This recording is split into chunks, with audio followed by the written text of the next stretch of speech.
I'm Zach Stein. I'm one of the founders of Carbon Collective, and today I want to talk about ESG investing. We at Carbon Collective have a lot of people come to us that are looking to invest their money in building the world that they actually want to retire into. We're all about climate change in what we do, and a lot of people get this idea from ESG investing. ESG investing is Wall Street's answer to the demand for impact investing, for creating the world and making it a better place. But a lot of people, even those who know a ton about climate change and stuff like that, don't actually know what ESG investing is. So in this video, I want to walk through what it is, how you can analyze it, and some of the problems of why we believe ESG investing falls pretty short of where we need to go to building that world and making it a better place. Let's dig in together. ESG investing was born out of a lineage of ethical investing that began with religious-based investing, things like Catholic-aligned values, Jewish-aligned values, Islamic-aligned values, that then emerged into what's called socially responsible investing, or SRI investing. And how SRI investing works is pretty simple. It's like this graph. Basically what they do is they look at the overall market and they cut out the companies that are bad actors. So companies that, make alcohol, make products off that, tobacco, weapons, etc. It's pretty simple. They just do a negative screening. And that was the progenitor of ESG. But what it doesn't do is it doesn't look any deeper than that. And that's what ESG rose to try and solve. What ESG stands for is environmental, social, and governance. It is an acronym.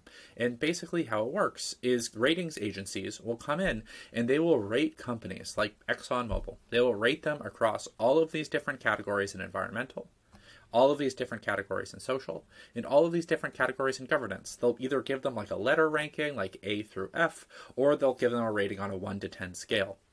They'll then average each of those individual rankings. So, a bunch of questions on climate and carbon, with water, with how they manage their board, and they'll average that all together into a single score. This is what ESG is trying to do. It's trying to take a world that is really complex from an ethical perspective and give a framework to think about it and narrow down that complexity. So let's look at how that works in practice. The two largest ESG funds that generally people like you and me buy, so not in pension funds, are from Vanguard and BlackRock. And what Vanguard does with this fund, ESGV, is they use an index provider. And so it's not Vanguard that is coming in and making these decisions. It is the FTSE US All Cap Choice Index. It is a company that makes this index that goes through and manages all of these criteria and does all of these ratings. So when you're buying this Vanguard fund, you are not buying Vanguard's management of it. You're buying them choosing the company that makes this index to go ahead and manage it. The same thing is true in BlackRock's fund. So this is their ESG aware, that they use MSCI, which is probably the largest ratings agency.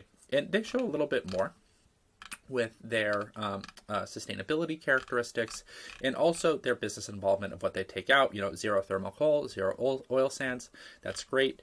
You can also see that this has the highest rating that MSCI can give, AAA. Okay, so you think, oh, that's great from an ESG perspective. That's really nice.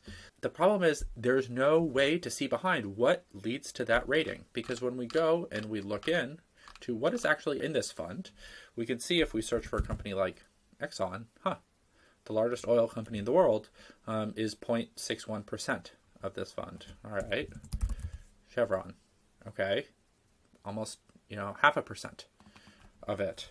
What about Berkshire Hathaway, which owns multiple fossil fuel companies and generally has pretty low ESG ratings? We can see in the top 10 here, JP Morgan Chase, which again loans out to many fossil fuel companies. And so this is part of the problem. When you're trying as an individual, like you and me, to pick an ESG fund, you're not just picking the company that have heard of, like BlackRock or like Vanguard, but you're also picking the underlying index, the company that goes through and does all the analysis for it, like MSCI.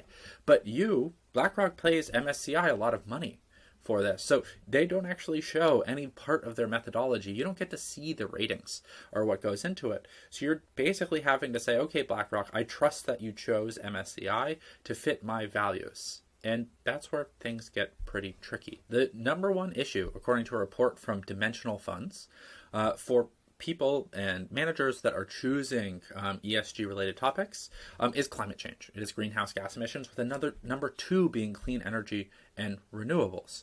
And this is part of the problem with ESG, is that it is not necessarily adding the companies that are building solutions to things like the number 1 issue of climate change. This was an article from Bloomberg. The biggest US ESG fund has no direct renewable holdings. That's crazy, because when we think about ESG, when we imagine it in our mind, we imagine that this is aligned with making the world better. But where ESG falls into the perspective is it's just a less bad version of the world that we have today. And this is why it's so critical for people like you and me to understand what ESG is and to know where it falls short in its analysis.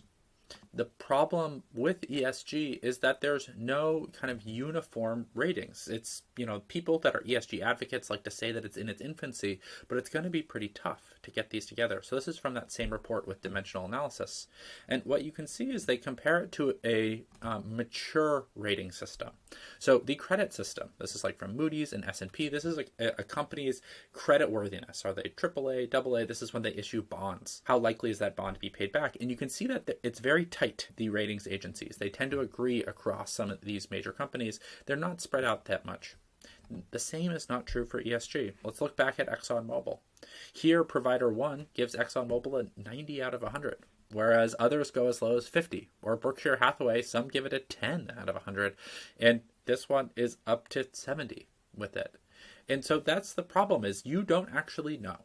You don't know how these ratings are made, because that is how these providers, these ESG companies, make money. It is all proprietary data that they collect and they analyze, and then they spit it out and say, here, this is ethical, just trust us.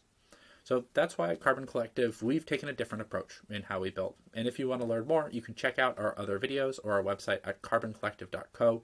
We want to help align things like your retirement fund with solving our greatest issue, which is climate change, with a clear theory of change of why every single thing is in there. So thanks so much for watching, and stay tuned for more.